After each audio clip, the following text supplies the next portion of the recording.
భారత్తో యుద్ధంలో పాకిస్తాన్ గెలిచేది లేదు, చచ్చేది లేదు. ఒకటి ఉగ్ర స్థావరాలు చాలా ధ్వంసం అవడం వల్ల చాలా లాస్ అవుతుంది. కాకపోతే కొత్త ఉగ్రవాదులు పుట్టుకొస్తారు. ఉగ్రవాదులు చచ్చిన శవాలను చూపెట్టి అయ్యయ్యో మనవళ్ళని చంపేశారని చెప్పి కొత్తగా ఉగ్రవాదులు పుట్టించవచ్చు. మళ్ళీ కొన్నాళ్ల పాటు ఇబ్బంది పెట్టేటటువంటి ప్రయత్నం చేయొచ్చు. ఇది ఒక aspect. At the same time ఇప్పుడు నష్టపోయిందంతా కోలుకోవాలంటే పాకిస్తాన్కి ఎన్ని దశాబ్దాలు పడుతుందో తెలియదు. At the same time Baloch rebels లాక్కున్నటువంటి ప్రాంతాన్ని తిరిగి స్వాధీనం చేసుకోవాలంటే పాకిస్తాన్కి ఎన్నేళ్ళు పడుతుందో తెలియదు.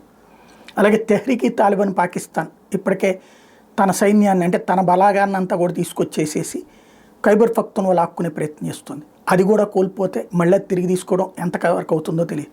ఓ రకంగా చెప్పాలంటే ఉన్న భూమిలోని తిరుగుబాటుదారులకి ఊతమయ్యింది ఈ యుద్ధం. అదే సందర్భంలో పాకిస్తాన్ భారీగా నష్టపోతుంది. ఆయుధపరంగా, ఆర్థిక పరంగా, దౌత్యపరంగా, రక్షణ పరంగా అన్ని రూట్లలో ఫెయిల్డ్ కంట్రీ కింద మిగులుతోంది.